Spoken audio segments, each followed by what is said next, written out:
നമസ്കാരം, ഏവർക്കും കാർമൽ സൈക്കിളിൻ്റെ പുതിയൊരു വീഡിയോയിലേക്ക് സ്വാഗതം. ഞാൻ സനീഷ്.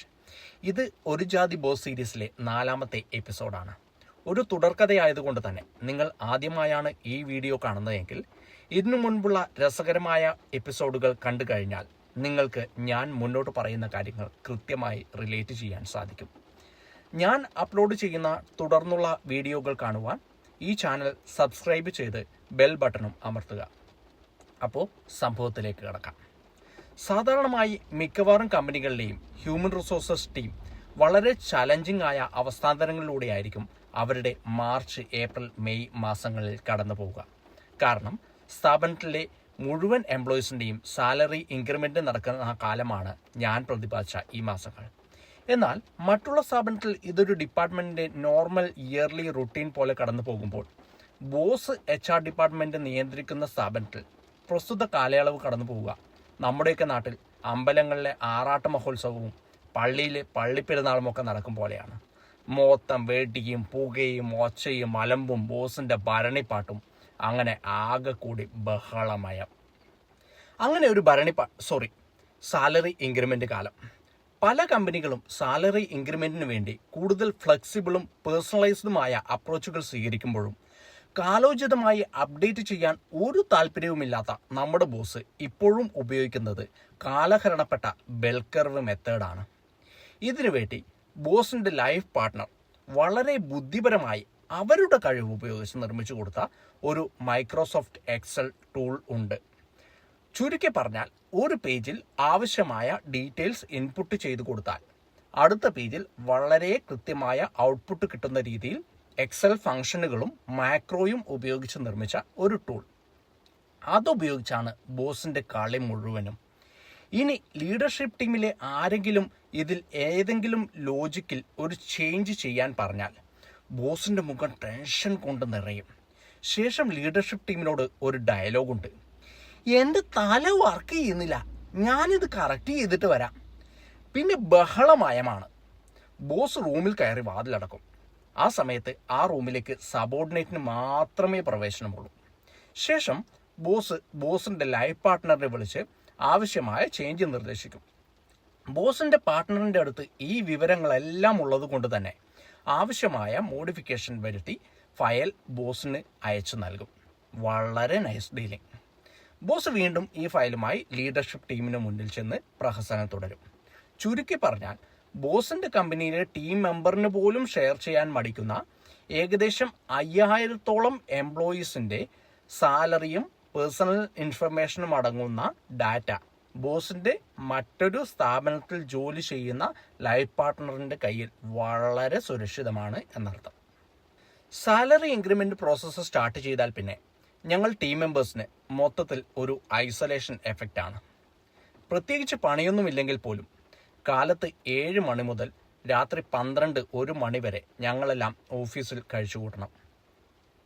ഏകദേശം 1 മാസത്തോളം വരുന്ന ഈ കാലയളവിൽ ഞങ്ങൾക്ക് പ്രത്യേകിച്ച് റോളൊന്നുമില്ലാത്ത കാര്യത്തിന് വേണ്ടി പോലും വ്യക്തിപരമായ എല്ലാ ആവശ്യങ്ങളും ഉപേക്ഷിച്ച് ഓഫീസിൽ നിത്യജീവിതം കഴിക്കേണ്ടുന്ന അവസ്ഥ. ഈ കാലയളവിൽ തന്നെയാണ് ഞങ്ങളുടെ ടീമിലേക്ക് ഒരു പുതിയ മാനേജർ ജോയിൻ ചെയ്യുന്നത്. ആൾക്ക് ട്രെയിനിങ്ങിൻ്റെ ചുമതലയാണെങ്കിലും ആളെയും ഈ സാലറി ഇൻക്രിമെൻ്റ് പ്രോസസ്സിൻ്റെ ഭാഗമാക്കി മാറ്റി നമ്മുടെ ബോസ്. എന്നിരുന്നാലും ആൾക്ക് പ്രത്യേകിച്ച് ഒരു കാര്യവും ചെയ്യാനില്ല താനും. നിർഭാഗ്യമെന്ന് പറയട്ടെ, പുതിയ മാനേജറുടെ ഏറ്റവും അടുത്ത ഒരു ബന്ധുവിൻ്റെ വിവാഹം ഈ ദിവസങ്ങൾക്കിടെയായിരുന്നു. ആ ചടങ്ങുകൾക്ക് പങ്കെടുക്കാൻ പോലും സാധിക്കാതെ ഈ മനുഷ്യൻ ഞങ്ങളുടെ അടുത്ത് ഒന്നും ചെയ്യാനില്ലാതെ ഓഫീസ് ചെയറിലിരുന്ന് വട്ടം കറങ്ങുന്ന ദയനീയമായ അവസ്ഥ ഇന്നും എൻ്റെ മനസ്സിലുണ്ട്. ഞങ്ങളുടെ സ്ഥാപനത്തിന് തൊട്ടടുത്തായി ഒരു കമ്പനി ഗസ്റ്റ് ഹൗസ് ഉണ്ട്. സ്വന്തം വീട്ടിൽ നിന്നും അരമണിക്കൂറിലധികം സ്ഥാപനത്തിലേക്ക് യാത്ര ചെയ്യേണ്ടുന്ന team members salary increment processing കാലയളവിൽ ഈ ഗസ്റ്റ് ഹൗസിൽ താമസിക്കണമെന്നത് ബോസിന് നിർബന്ധമാണ്.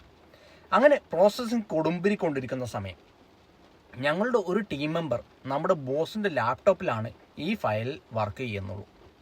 ബാക്കി എല്ലാവരും ബോസിൻ്റെ സബോർഡിനേറ്റ് അടക്കം ഒരു മീറ്റിംഗ് റൂമിൽ ചുറ്റിലും ഇരിക്കുന്നു. അതിനിടയിൽ ബോസും സബോർഡിനേറ്റും കൂടി സ്ഥാപനത്തിലെ അവർക്കിഷ്ടമില്ലാത്ത പല എംപ്ലോയീസിൻ്റെയും സ്വഭാവശുദ്ധിയും മറ്റും ഇഴകീറി പരിശോധിക്കുന്നുമുണ്ട്. ഇടയ്ക്ക് ഞങ്ങളോട് അഭിപ്രായവും ചോദിക്കും. എന്ത് ചെയ്യാം, റിപ്പോർട്ടിംഗ് മാനേജർ അല്ലേ, അവർ പറയുന്നത് അങ്ങോട്ട് സമ്മതിച്ചു കൊടുക്കും. അങ്ങനെ നമ്മുടെ പുതുതായി വന്ന മാനേജർ, അദ്ദേഹത്തിൻ്റെ പഴയ സ്ഥാപനത്തിൽ കഴിവ് തെളിയിച്ച പ്രതിഭയാണെങ്കിൽ കൂടി ഈ സ്ഥാപനത്തിൽ പുതിയതായതുകൊണ്ട് തന്നെ അദ്ദേഹത്തിന് ഈ പ്രോസസ്സിങ്ങിനെ കുറിച്ച് ഒരു പിടിയുമില്ലാത്ത വ്യക്തിയാണ്. അത്രയും നേരം ഞങ്ങളുടെ കൂടെ ഇരുന്ന അദ്ദേഹത്തെ നോക്കിക്കൊണ്ട് ബോസ് സബോർഡിനേറ്റിനോട് ഒരു ചോദ്യം, അല്ല ഇവൻ എന്തിനാ ഇവിടെ ഇരിക്കുന്നേ, എന്ന് ഇവൻ പോയിക്കോട്ടെ അല്ലേ. ആ കോൺഫറൻസ് റൂമിൽ സ്വന്തം ലാപ്ടോപ്പിൽ ഡാറ്റ ഒന്നുമില്ലാത്ത ഒരു ബ്ലാങ്ക് എക്സൽ ഫയൽ മാത്രം ഓപ്പൺ ചെയ്തുകൊണ്ട് വെളുപ്പാങ്കാലം മുതൽ പാതിരാത്രി വരെ ഓഫീസ് ചെയറിലിരുന്ന് ഇടത്തോട്ടും വലത്തോട്ടും കറങ്ങിയിരുന്ന അദ്ദേഹവും രാവിലെ തൊട്ട് ആലോചിക്കുന്നത് ഇത് തന്നെയാണ്, ഞാൻ എന്തിനാ ഇവിടെ ഇരിക്കുന്നതെന്ന്. ഇത് കേട്ടപാടെ സ്വന്തം അളിയൻ്റെ കല്യാണത്തിരക്ക് പോലും സെക്കൻഡ് പ്രയോറിറ്റി ആക്കി ഗസ്റ്റ് ഹൗസിൽ താമസിക്കാനായി തുണിയും കുപ്പായവുമായി വന്ന മാനേജർ എഴുന്നേറ്റ് പറഞ്ഞു, എന്നാൽ പിന്നെ ഞാൻ ഇറങ്ങുക ബോസ്. അങ്ങനെ പുതിയ മാനേജർ എനിക്ക് ശാപമോക്ഷം സിദ്ധിച്ചു എന്ന് മനസ്സിൽ കരുതി ലിഫ്റ്റ് ഇറങ്ങി താഴേക്ക് പോയി. അദ്ദേഹത്തിൻ്റെ ബുള്ളറ്റ് സ്റ്റാർട്ട് ചെയ്യുന്ന ശബ്ദം എനിക്ക് മീറ്റിംഗ് റൂമിലേക്ക് കേൾക്കാൻ സാധിക്കും. പെട്ടെന്ന് സബോർഡിനേറ്റിന് ഒരു ബോധോദയം, ബോസ് നമ്മൾ മറ്റേ ആ വർക്ക് പെൻഡിങ് ആണ്. ബോസ്, അയ്യോ അപ്പം എന്ത് ചെയ്യും? എന്നിട്ട് ഞങ്ങളോട്, അവനെ വിളിക്ക്, പോകല്ലേ എന്ന് പറ. ഞാൻ വിളിച്ചു പുതിയ മാനേജറോട് പറഞ്ഞു, മാഷേ ബോസ് തിരിച്ചു വിളിക്കുന്നുണ്ട്. ഒരു ദയനീയ മുഖത്തോടെ പുതിയ മാനേജർ തിരിച്ചു വന്നു. വീണ്ടും തൻ്റെ ഓഫീസ് ചെയറിലിരുന്ന് ഇടത്തോട്ടും വലത്തോട്ടും കറങ്ങാൻ തുടങ്ങി. ജീവിതത്തെ അടുത്ത സ്റ്റേജിലേക്ക് അപ്ഡേറ്റ് ചെയ്യാൻ ഞാനും എൻ്റെ ഭാര്യ ഐശ്വര്യയും ചിന്തിച്ചുകൊണ്ടിരിക്കുന്ന ഒരു സമയമായിരുന്നു അത്. ഒരു ഓവർസീസ് മൈഗ്രേഷനിലൂടെ ഞങ്ങളുടെ സ്റ്റാൻഡേർഡ് ഓഫ് ലിവിങ് അപ്ഗ്രേഡ് ചെയ്യാം എന്ന് ചിന്തിച്ച് അതിനുള്ള പ്രോസസ്സിങ് ഞങ്ങൾ ഓൾറെഡി സ്റ്റാർട്ട് ചെയ്തിരുന്നു. അതിൻ്റെ ഭാഗമായി വൈഫിന് ഒരു എക്സാം ഉണ്ടായിരുന്നു. ദൗർഭാഗ്യമെന്ന് പറയട്ടെ, ആ എക്സാം തീയതി ലഭിച്ചത് സാലറി ഇൻക്രിമെൻറ്റ് പ്രോസസ്സിൻ്റെ ഇടയിലുള്ള ഒരു വീക്കെൻഡിലായിരുന്നു. എക്സാം സെൻറ്റർ ഏകദേശം 2 മണിക്കൂർ ദൂരത്തിലായതുകൊണ്ട് തന്നെ ഞാൻ എൻ്റെ ഭാര്യയെ എക്സാം സെൻറ്ററിനടുത്തുള്ള ഒരു റിസോർട്ടിൽ റൂം എടുത്തു കൊടുത്ത് രാവിലെ അവിടെ കൊണ്ടുവിട്ടു. 1 മണിക്കൂർ എക്സാമിന് വേണ്ടി അവൾ ആ റൂമിൽ ഒരു ദിവസം മുഴുവൻ ഒറ്റയ്ക്ക് കഴിഞ്ഞു. പിന്നീട് വൈകുന്നേരം ഞാൻ വളരെ വൈകിയാണ് അവളെ ചെന്ന് പിക്ക് ചെയ്തത്. ബോസിൻ്റെ ഈ ആറ്റിറ്റ്യൂഡ് കൊണ്ട് ബോസിൻ്റെ സബോർഡിനേറ്റ് അടക്കം ഡിപ്പാർട്ട്മെൻറ്റിലെ ഞങ്ങൾക്ക് ഓരോരുത്തർക്കും, ഞങ്ങളുടെ കുടുംബാംഗങ്ങൾക്ക് വരെ കടുത്ത മാനസികമായ സമ്മർദ്ദവും ഡിപ്രഷനും സമ്മാനിക്കാൻ ആ കാലയളവിൽ ബോസിന് സാധിച്ചിട്ടുണ്ട്. ഞങ്ങളുടെ ഒഫീഷ്യൽ ആൻഡ് പേഴ്സണൽ നമ്പർ മാത്രമല്ല, ഞങ്ങളുടെ കുടുംബാംഗങ്ങളുടെ ഫോൺ നമ്പർ വരെ ബോസിൻ്റെ എമർജൻസി കോൺടാക്ട് ലിസ്റ്റിലുണ്ട്. അത്ര വലിയ അത്യാവശ്യമുള്ള കാര്യമല്ലെങ്കിൽ പോലും ഞങ്ങൾ എംപ്ലോയീസ് വീട്ടിലുള്ള സമയത്ത്, പ്രത്യേകിച്ചും വീക്കെൻഡുകളിലോ ഓഫീസ് അവേഴ്സ് കഴിഞ്ഞ സമയങ്ങളിലോ ഞങ്ങളെ ഫോണിൽ ബന്ധപ്പെടാൻ സാധിക്കുന്നില്ല എങ്കിൽ ഉടനെ ഞങ്ങളുടെ ഏതെങ്കിലും ഫാമിലി മെമ്പേഴ്സിനെ കോൺടാക്റ്റ് ചെയ്യാനും ബുദ്ധിമുട്ടിക്കുവാനും ബോസിന് ഒരു മടിയുമില്ല എന്നത് ഒരു പരമാർത്ഥമാണ്. കുറച്ച് പുസ്തകങ്ങൾ വായിച്ചതിനും റെഫർ ചെയ്തതിനും ചില റിസർച്ച് നടത്തിയതിനും അപ്പുറം വ്യക്തിപരമായി മാനസിക ശാസ്ത്രത്തിൽ എനിക്ക് യാതൊരുവിധ പ്രാവീണ്യവുമില്ല. പിന്നെ എന്തുകൊണ്ട് കോർപ്പറേറ്റ് മേഖലയിൽ ചില മാനേജ്മെൻറ്റ് വ്യക്തിത്വങ്ങൾ ഇത്തരം നിലപാടുകൾ എടുക്കുന്നു എന്നത് വീണ്ടും വീണ്ടും പഠന വിധേയമായി കൊണ്ടിരിക്കുന്നുണ്ട്. ഒലിവർ ജെയിംസ് ടി എന്ന എഴുത്തുകാരൻ്റെ office politics, how to thrive in a world of lying, back stabbing and dirty tricks എന്ന പുസ്തകത്തിൽ ഇത്തരം നിരവധി സംഭവങ്ങൾ ഉദ്ധരിച്ചിട്ടുണ്ട്. അതോടൊപ്പം മോട്ടിവേഷണൽ സ്പീക്കറും അറിയപ്പെടുന്ന എഴുത്തുകാരനുമായ സൈമൺ സിനെക്കിൻ്റെ ഒരു സ്റ്റേറ്റ്മെൻറ്റ് ഞാൻ ഓർത്തുപോകുന്നു. Leadership is not about being in charge, it's about taking care of those in your charge. മറ്റൊരു വീഡിയോയുമായി വീണ്ടും കാണാം. This is Karmic Cycle by Sanish, signing off.